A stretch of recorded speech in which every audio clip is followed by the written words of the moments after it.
आप लोग बोलते हो निजीकरण का विरोध क्यों? जितने लोग भी जियो के यूजर है ना, उनका जो प्लान था उसका दाम जो है वो बढ़ा दिया गया है 150-200 रुपए कर हर एक प्लान के ऊपर। आपको अगर ठीक ठीक याद होगा तो जब जियो आया था आपको फ्री दिया, अभी 199, फिर 399 अगर ठीक ठीक याद होगा तो, फिर 555 किया गया, अब 666 कर दिया गया है। और जो 599 वाला प्लान था वो तो 700 के पार चला गया है।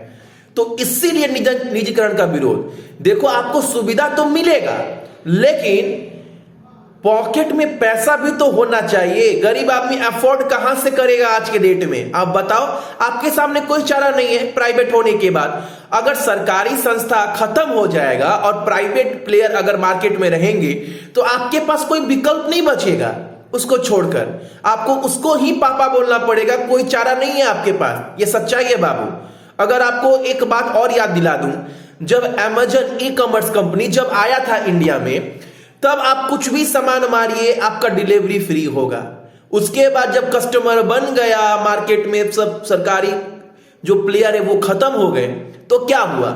उसके बाद अब आपको प्राइम लेना पड़ेगा, अमेजन प्राइम, ताकि ना आप सभी कोई भी सामान बुक मारेंगे तब जाकर आपका डिलीवरी फ्री होगा। ठीक है?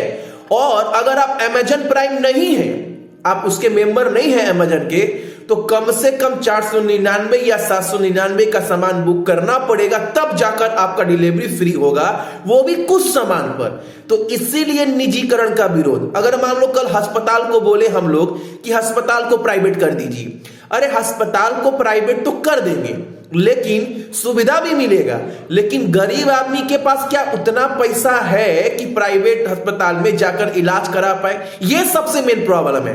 अगर का सरकारी स्कूल भी अगर हम लोग प्राइवेट कर दे, मान लो सरकारी स्कूल में एसी लगा दिए, ठीक है, सुविधा मिल गया, लेकिन गरीब के बच्चे क्या वहां पढ़ सकते हैं?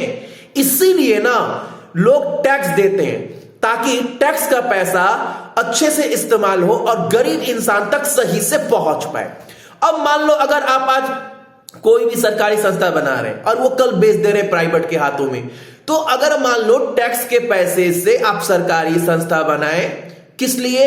ताकि गरीब को सही दाम में सही अफोर्ड कर पाए, पैसा का वो मतलब क्या सही से इस्तेमाल हो पाए और वो इलाज या फिर वो सुविधा गरीब आदमी तक पहुंचे जो पैसा नहीं दे पाता है। अगर आप पूरा टैक्स का पैसा अगर सरकारी संस्था में लगा दिए, उसके बाद प्राइवेट के हाथों में बेच दिए, तो फिर फायदा कहां पर हुआ? सोचो। इसीलिए निजीकरण का विरोध होता है। इसीलिए हमेशा कहना है ना कि जितना सरकारी संस्था आपको दे सकता है वो प्राइवेट नहीं दे सकता है, वो आपको लूटेगा। प्राइवेट मतलब क्या? बिजनेस, वो आपसे बिजनेस करेगा। ये सच्चाई है बाबू। तो इसीलिए निजीकरण का विरोध किया जाता है। अब पता नहीं, अलग मेन बात है ना, आज के डेट में ना लोगों का अलग अलग राय बढ़ चुका है। अब लोग ना दो भाग में बढ़ चुके हैं कि नहीं सपोर्ट करना है, हमारा नेता है तो सपोर्ट करना है, वो कुछ भी करे, कुछ भी कर दे सपोर्ट करना है। नहीं, आप एक बार इंडिया को पहले रखो, आप एक आम जनता की तरफ सोचो कि उनको क्या मिलेगा, वो अफोर्ड कर पाएंगे कि नहीं कर पाएंगे।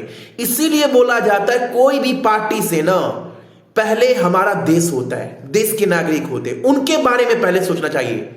क्या गलत बोल रहा हूं?